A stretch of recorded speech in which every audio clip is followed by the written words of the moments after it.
Hello, everyone, and happy holidays from Digital CT Magazine.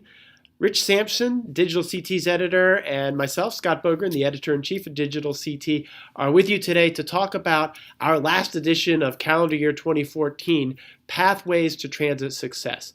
We think this is a really watershed edition of the magazine where we have tried to tell the same story that we often are telling through narrative.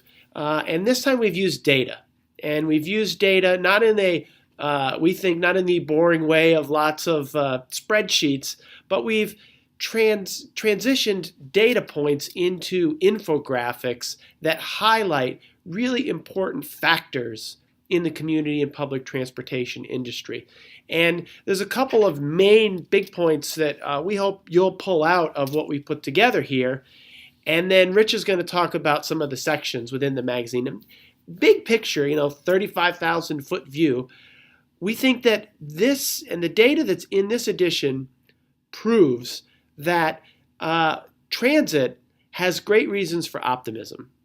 And at a time when federal funding is flat and our legislation gets extended, we need to think beyond just reauthorization and beyond some of the issues that are right in front of us every day.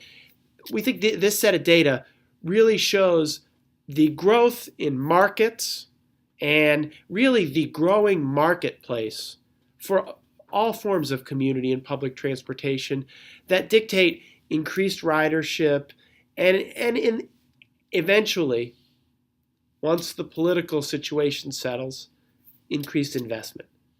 And that the outcomes that we create every day, whether it's healthcare, transportation, commuters, veterans, all the varying forms of community and public transportation that happen in the country every day, I think these data sets actually speak to what they really are doing and not just dry numbers, but what they really mean. So with that, I'm going to turn it over to Rich so he can talk about the specific sections that we've broken the magazine into.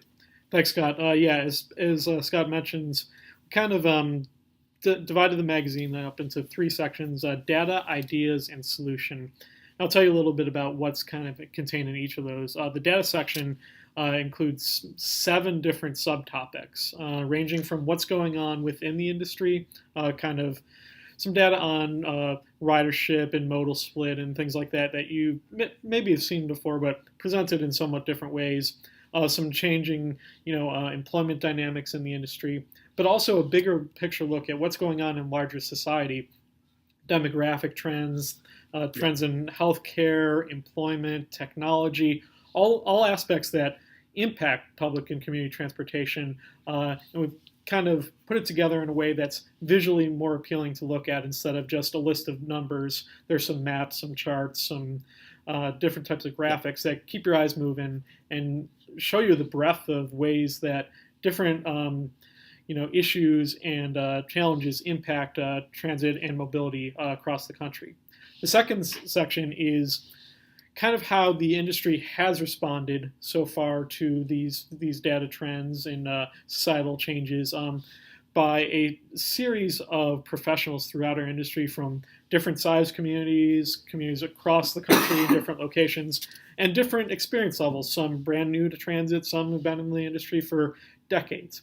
And we look at different ways that they respond to this changing marketplace that Scott was mentioning in terms of thinking like a business, responding to your customers. Everybody's a customer, using technology in different ways.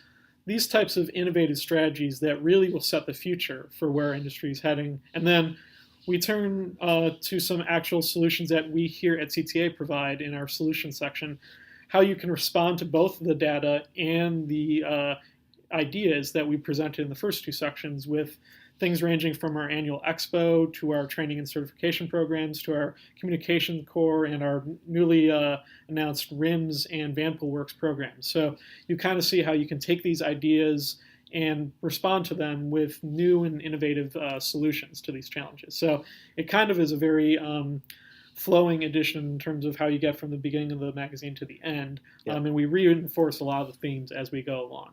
Well, and that's really the pathway to success that we're talking about here. It's understanding where you are today, and we think data is a key component in that. It's hatching fresh ideas. It's stealing ideas from other of your colleagues out there and adapting other techniques to what you're doing. And then it's how can we help? How can your membership in the Community Transportation Association of America, how can we help you so that you're featured with fresh ideas and innovations? I'd also like to point you to a podcast edition that we attached to this edition with Transit Labs, which is a group here in DC that does data analytics. They work closely with Microsoft, and I think that in an edition where we have 25 pages of infographics, it's altogether appropriate for people who work in that field, work in analytics, to give us their opinion on what we put together there. And we were pleased with what they had to say. And if I was to summarize so that what's in the podcast, I don't want to give away too much, because I want you to take a full listen to the podcast. But really, it's that data needs to be seen by all of us as a tool to help us build our systems, design our systems, become more efficient, all the things we need to do. It should not be and cannot be just something we're doing to check a box in some sort of regulatory fashion. This era around the world, and certainly in the business world, of big data, it's here in the transit field now. And this edition of our magazine gives you 25 pages of what we look at as big data. So again, as always, thanks for taking a read on Digital CT. We think it's a real important edition of the magazine, and one that is going to move the needle on the discussion. And as we move into 2015, we think that we're going to oftentimes be looking back at this edition of the magazine and pointing readers to it. So thanks for taking a look at this. Happy holidays, and we certainly look forward to another edition early in calendar year 2015. Happy New Year, everybody. Thanks again.